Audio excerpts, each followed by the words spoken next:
Hey, everybody, welcome to part two of 420, the good, the bad, and the ugly. All right, so obviously 420, we know we often associate it with pot. And I'm sorry, my phone, I got to adjust a little bit. Those candles were flickering way too much in the last episode, so hopefully this is a little less distracting for me and for you. So we're on to the bad. 420, what's the bad? I think it's pretty obvious, at least to me as a history guy. 420 is Hitler's birthday, and so that's pretty bad. And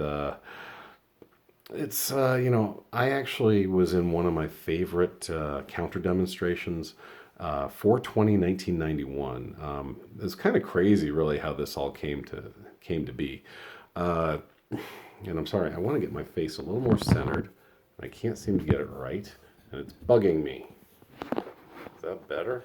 God dang it, this is kind of annoying. How's that? I like that better. My big head taking up a big chunk of space. So, 420 1991, I actually knew the guy or one of the organizers of this. We had the leader of I guess, the skinheads, Nazis, Aryan Brotherhood, whatever those idiots are called at that time. His name was Sean Slater. And they had all the idiots there. It wasn't just like one little branch. It was literally you had there were Klansmen there. This was at the Capitol building, by the way. I lived literally like 2 blocks away. And this is back in 91. So I can't remember if my friends called me or if they just came to my apartment and just said, hey, man, there's some shit going down at the Capitol. Let's check it out. And I'm like, all right, cool, whatever. And so we get there, and there's like it's almost like something you'd picture from the 90s, like a bunch of microphones. The media's there. This guy has a podium, and he before he gets to speak, though, Sean Slater gets to speak. They have these Klansmen on horseback, and these sneaky, cowardly fuckers. They tried to sneak around the from the east side of the Capitol, which is kind of the dead side. Whenever you see the Capitol, Denver's Capitol on the news, that's the west side of the Capitol. It faces the mountains.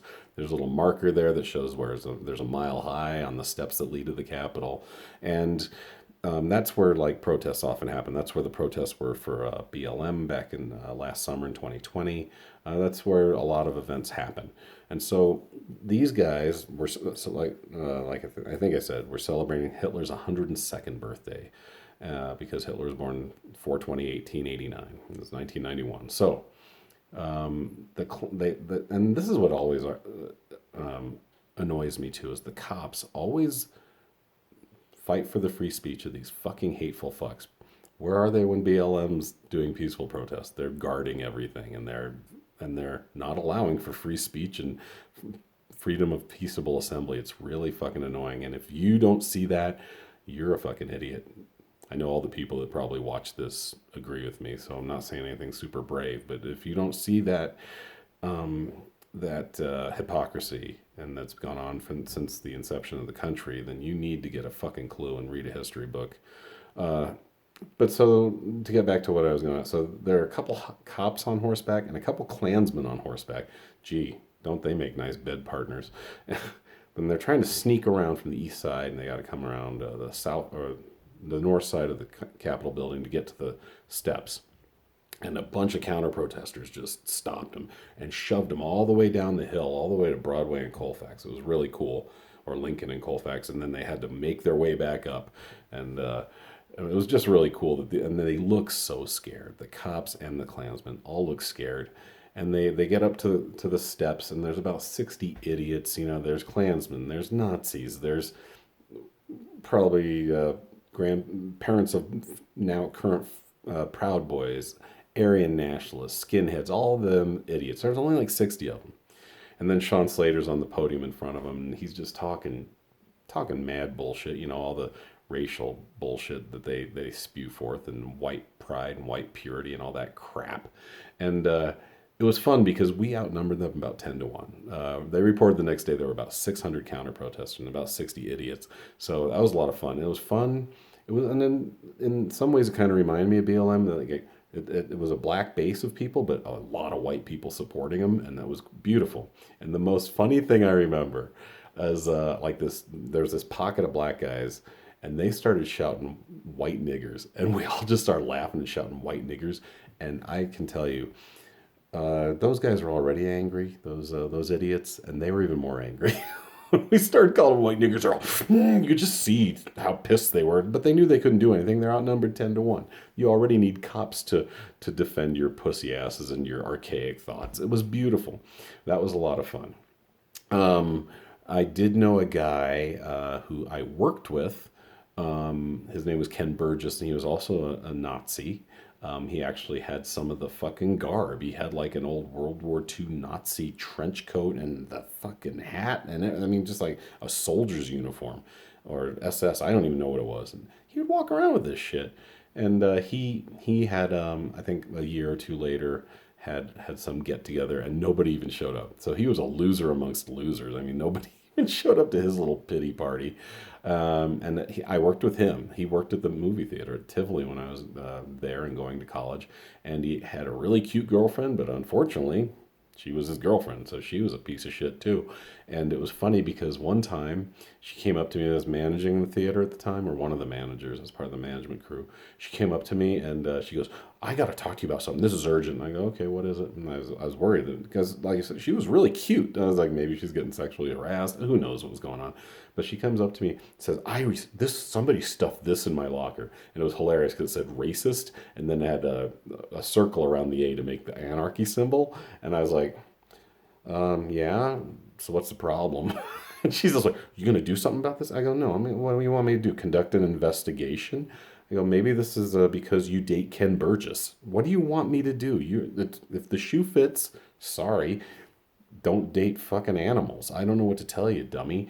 Um, so yeah, I mean, and I know I probably more than the average guy does about Hitler. I studied quite a bit of Hitler in 20th century Germany, Nazi Germany, when I was getting my degree in history and with a minor in political science.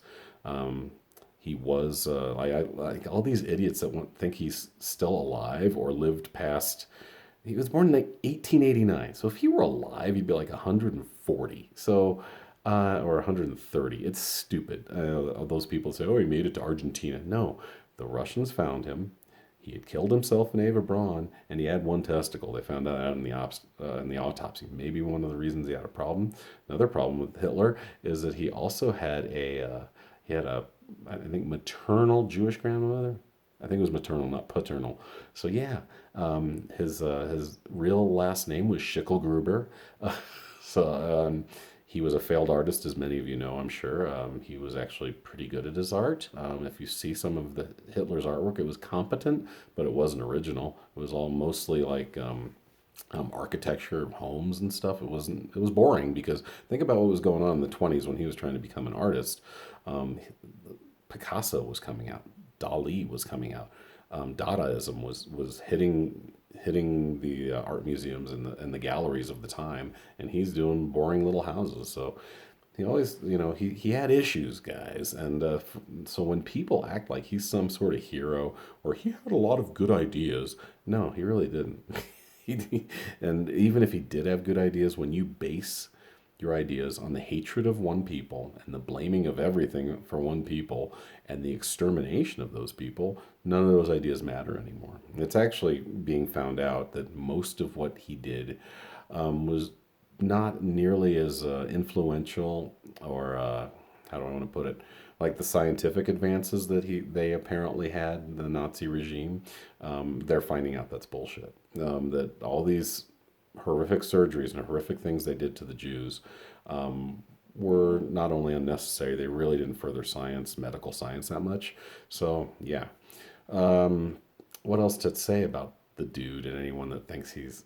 I mean, I don't have a lot of time left, so, but those are my two main. Uh, you just see those guys. I saw a guy in a plane one time, had the little Hitler mustache and tattoos and swastikas on his neck, and he was like literally across the aisle from a family of black people, and all I could think about it was, how are they not killing this guy? I mean, how brazen are you that you racist piece of shit just think you can just put it out there and not get punched in the face? Anyway, so that's most of my luckily Yeah, I might continue a little on part three about that actually. Okay, thank you there very much. That's part two, the bad Hitler's birthday 420. See you next time for the ugly in part three. Thanks. Bye.